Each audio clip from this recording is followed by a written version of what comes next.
अस्सलाम वालेकुम स्टूडेंट। जी बेटा, एरिया फाइंड कैसे करते हैं हम किसी भी ट्रायंगल का। उसके लिए हमारे पास डेल जो है ये denote the area of the triangle ABC, यानी ये डेल है ये ज़ाहिर करता है एरिया को। मैंने यहाँ पे लिखा है कि एरिया ऑफ द ट्रायंगल किसके इक्वल है। जो ओरिजिनल फार्मूला है वो है 1/2 base multiply altitude, base multiply altitude. अब हमारे बच्चों को ना यही नहीं पता चलता कि व्हाट इज़ एल्टीट्यूड, एल्टीट्यूड क्या होता है। तो एल्टीट्यूड समझने के लिए सबसे पहले देखें कि हम एक एग्जांपल लेते हैं, कोई भी ट्रायंगल ले लें जी। अब हमारा बच्चा समझता है कि जो एल्टीट्यूड है वो एक परपेंडिकुलर लाइन का नाम है, लेकिन ये बात गलत है कि हर परपेंडिकुलर लाइन एल्टीट्यूड नहीं होती। उसके लिए क्या होगा कि सबसे पहले ये देखें ना, ये मेरे पास एक ये लाइन है, ये भी तो परपेंडिकुलर लाइन है। ये तो यहाँ पे कितने परपेंडिकुलर लाइंस आएंगी? इन्फिनाइट्स। क्या सारी की सारी एल्टीट्यूड कहलाएंगी? नहीं। इसके लिए आपको जब भी कोई एल्टीट्यूड फाइंड करना है उसके लिए सबसे पहले आपको इस बात का तयन करना है कि वो एल्टीट्यूड हमेशा किस ट्रायंगल की किसी न किसी साइड का एल्टीट्यूड होता है। तो अगर मैं इसको नाम दे दूं A, इसको नाम दे दूं B और इसको नाम दे दूं C, तो अब आपने सबसे पहले तो ये डिसाइड करना है कि आप किस साइड का एल्टीट्यूड निकालना चाहते हैं। तो मैं निकालना चाहता हूँ BC साइड का एल्टीट्यूड। अब BC साइड का एल्टीट्यूड क्या होगा? क्या ये तमाम लाइंस होंगी? नहीं। क्या परपेंडिकुलर लाइंस होंगी? जी। क्या सारी परपेंडिकुलर लाइंस एल्टीट्यूड होंगी? नहीं। उसके लिए मैं क्या करूँगा, मैं अपोजिट कॉर्नर, यानी ये जो अपोजिट कॉर्नर से जो परपेंडिकुलर लाइन होगी किस पे 90 का एंगल बनाए साइड BC पे।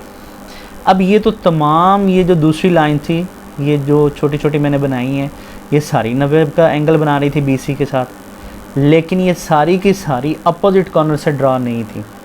तो जिस BC साइड यानी बेस जो होगी उसका एल्टीट्यूड हमेशा वो लाइन होगी जो उस साइड के अपोजिट कॉर्नर से एक ऐसा परपेंडिकुलर होगा BC साइड पे, तो उसको कहेंगे एल्टीट्यूड। अब ये एल्टीट्यूड जो है ये इस ट्रायंगल जो बड़ी है ABC को दो राइट एंगल ट्रायंगल में डिवाइड कर रहा है। हालांकि ये खुद राइट एंगल नहीं थी, यानी ABC खुद राइट एंगल ट्रायंगल नहीं है।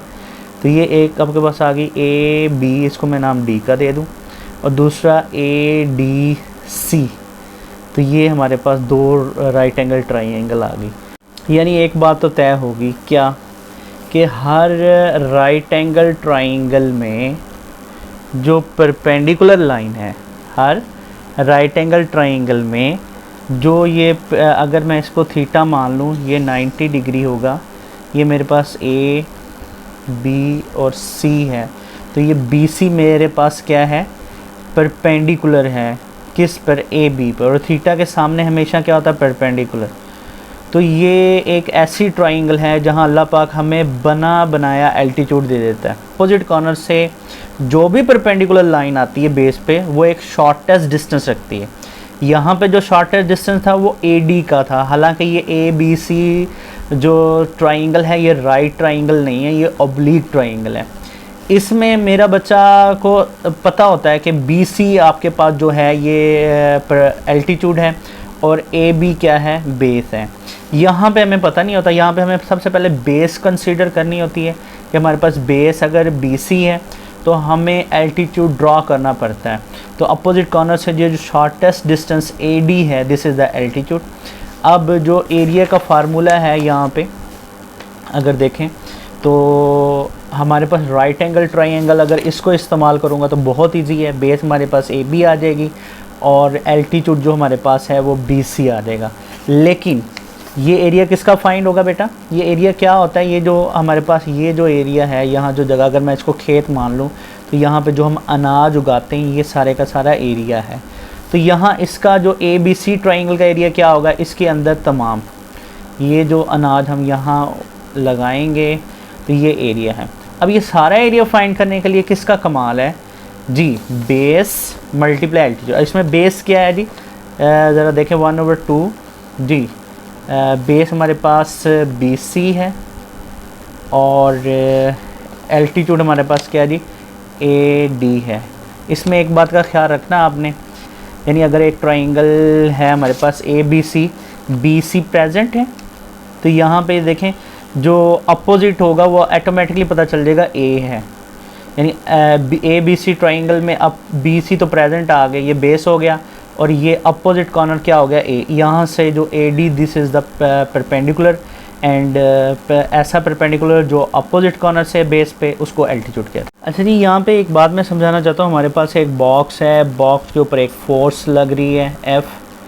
तो हम बचपन में क्या करते रहे हैं, ये फोर्स F है, तो हम कहते थे फोर्स तो ऊपर लग रही है यहाँ पे, तो इसके कंपोनेंट कैसे होंगे। हम यहाँ से परपेंडिकुलर ड्रा करते थे, यहाँ इसको मिला देते थे, ये कोई ना एंगल होता था, ये कोई थीटा एंगल है, ये 90 है। हम कहते थे ये क्योंकि parallel to the y axis, इसको y, इसको x कहते थे। हम कहते थे कि फोर्स के कंपोनेंट निकालें, ये हमारे पास x कंपोनेंट है, ये y कंपोनेंट है, लेकिन इन टर्म्स हमने फोर्स निकालना है कंपोनेंट, यानी उसमें फोर्स का जो क्वांटिटी है वो भी यूज़ हो रही हो। तो वो देखते हैं कैसे। हमारे पास, हमें पता है कि एनी राइट एंगल ट्राइंगल में हमारे पास 6 रेशोज़ होती हैं, जिसमें साइन थीटा किसके इक्वल है जी, perpendicular over hypotenuse, and cos theta किसके इक्वल है जी, हमारे पास बेस ओवर हाइपोटेन्यूस। और इसके साथ साथ अगर हम देखें टेन थीटा, वो हमारे पास होता है परपेंडिकुलर ओवर बेस। अगर मैं इसको यूज़ करता हूँ, क्या नाम है, साइन को, तो ऊपर ज़रा गौर से देखें क्या आ जाएगा, ऊपर आ जाएगा y, नीचे बटे में क्या आ जाएगा जी, f का मॉड, और इधर क्या आ जाएगा x, और यहाँ क्या आ जाएगा f का मॉड, और यहाँ क्या आ जाएगा y ओवर x। तो ये मैं एज अ कंपोनेंट इसको नहीं लूँगा। क्यों नहीं लूँगा, क्योंकि इसमें बज़ाते ख़ुद फोर्स का जिक्र नहीं आ रहा। सिर्फ ये दो फार्मूले हैं जिसमें बज़ाते ख़ुद फोर्स आ रही, क्योंकि हम कंपोनेंट जब फोर्स के निकाल रहे हैं तो फोर्स का होना लाजम है। तो कंपोनेंट में एक बार याद रखिएगा। अब हमें y कंपोनेंट निकालना है, तो ज़रा इधर मल्टीप्लाई कराएं, हमारे पास y f का मॉड उधर चल जाएगा साइन की तरफ, तो y कंपोनेंट आ गया f का मॉड साइन थीटा, सही हो गया। और हमारे पास ये क्या आ गया, इधर से x is equal to f का मॉड कॉस थीटा। यहाँ पे मैं आपको बताना ये चाह रहा हूँ कि ये देखें, ये जो हमारे पास कंपोनेंट हैं इसमें f का मॉड यानी फोर्स का भी जिक्र है, और ये जिक्र है कि साइन थीटा यानी y एक्सिस के अलोंग जो कंपोनेंट है उसमें फ़ोर्स कितनी बढ़ेगी कितनी कम होगी वो थीटे पे डिपेंड करेगा। लेकिन थीटे में कौन सा फंक्शन ज़्यादा असरअंदाज होगा, वो होगा sine theta. Y sine theta क्यों, क्योंकि हमारे पास ये होता है परपेंडिकुलर ओवर हाइपोटेन्यूस। इसमें परपेंडिकुलर ये जो लाइन है ये परपेंडिकुलर है, ये अगर मैं देखें ना वेक्टर को नीचे ले आऊँगा तो ये परपेंडिकुलर छोटा हो जाएगा, जिस तरह वेक्टर को ऊपर ले आऊँगा परपेंडिकुलर बड़ा हो जाएगा।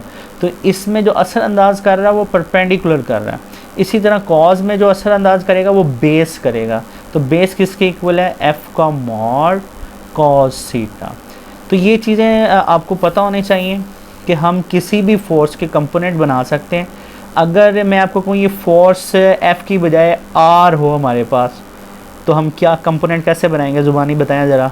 इधर से परपेंडिकुलर ड्रा करेंगे जी, इधर से ड्रा करेंगे जी बेटा, इधर थीटा इधर 90, तो 90 एंगल है, और इधर y इज इक्वल टू क्या होगा, हम r का मॉड, r का मॉड और r एक सेम ही होता है, मैग्नीट्यूड होता है, तो क्या आ जाएगा साइन थीटा, और ये क्या आ जाएगा y is equal to r cos theta. तो उम्मीद करता हूँ कि आपको ये कंपोनेंट बनाने आते हैं जी बेटा। अब चलते हैं हम अपने प्रूफ की तरफ। Del is equal to 1/2 AB sine gamma. अब यहाँ इस फार्मूले को याद रखने के लिए आपको मैं बताता चलूँ कि इस फार्मूले को कैसे, हिंट इसका कैसे याद होगा आपको। यहाँ जो भी साइड प्रेजेंट होगी, तो ज़रा देखें आप ट्राइंगल की कितनी साइड्स होती हैं, ABC 3 टोटल साइड्स हैं।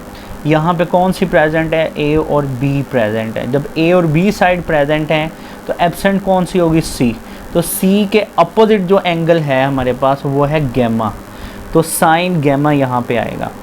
तो ये चीज़ हम प्रूव करने जा रहे हैं कि ये एरिया फाइंड करने के लिए हमारे पास फार्मूला है, जब हमें दो साइड्स गिवन हो, यानी ए साइड का कोई नंबर हमें मिल जाए और बी साइड का नंबर मिल जाए, और जोन सी थर्ड साइड है उसके अपोजिट एंगल अगर हमें मिल जाए, तो हम ये एरिया का फार्मूला लगा के इस ट्राइंगल का एरिया फाइंड कर सकते हैं। और ये ट्राइंगल ओब्लीक ट्राइंगल है, तो इसका एरिया फाइंड करने के लिए हम कंसीडर करते हैं कि हमारे पास एक ट्राइंगल ए बी सी है, और उनकी जो साइड्स हैं वो हमारे पास ए के अपोजिट हम ए साइड लेंगे और बी के अपोजिट हम बी साइड लेंगे स्मॉल बी, एंड सी के अपोजिट हम स्मॉल सी साइड लेंगे। तो यहाँ पे हमें एरिया फाइंड करना है। तो एरिया फाइंड करने के लिए हम सबसे पहले क्या करेंगे, हमें पता है कि फार्मूला एरिया का क्या होता है जी, डेल जी, ये हमारे पास है एरिया ऑफ ट्राइंगल जी A B C, and del किसके इक्वल है 1/2 जी बेस मल्टीप्लाई एल्टीट्यूड।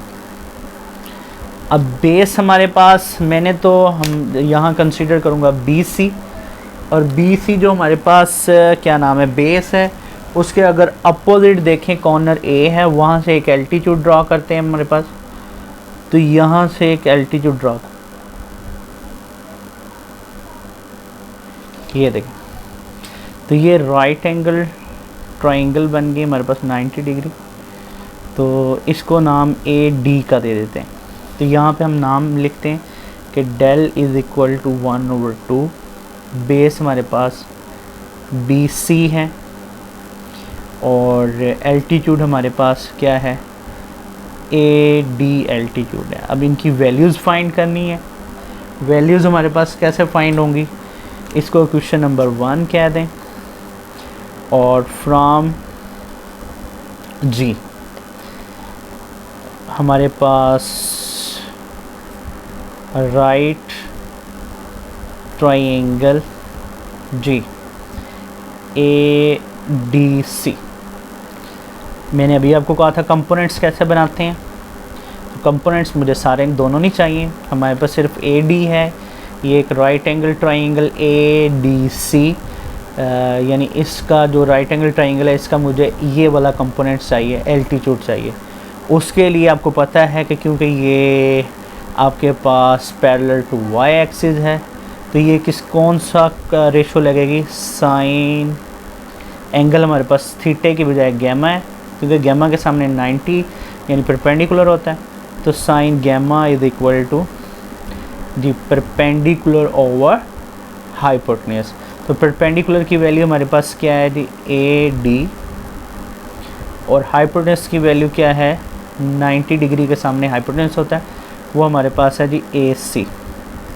तो यहाँ पे वैल्यूज़ हम पुट कर देंगे, करें जी वैल्यू पुट हमारे पास साइन गैमा किसके इक्वल है जी ए डी हमारे पास अननोन है, इसी को हमने मालूम करना था, तो ये ए डी रहेगा, और ए सी हमारे पास वैल्यू साइड की मालूम होगी जब हम एरिया फाइंड करेंगे, इसको बी कह देते हैं। तो हमारे पास जो फार्मूला आ गया है वो ज़रा गौर से देखें, एल्टीट्यूड की कीमत हमने फाइंड कर ली है, तो वो क्या आ गया बी साइन गैमा।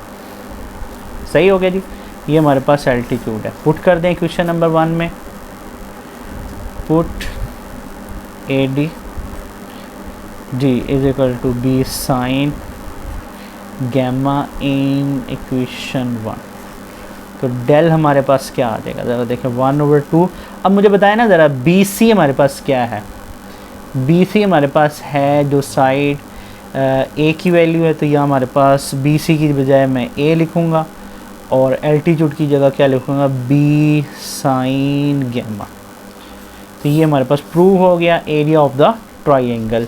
ये ओब्लीक ट्राइंगल है, ऐसी ट्राइंगल जिसमें ए बी साइड गिवन होगी और जो साइड एब्सेंट यानी सी एब्सेंट है उसके अपोजिट जो एंगल गैमा होगा वो गिवन होगा। जब दो साइड और एक एंगल गिवन होगा तब हम ये फार्मूला यूज़ करेंगे ये इसका प्रूफ था। तो उम्मीद करता हूँ कि आपको ये प्रूफ समझ आ गया होगा।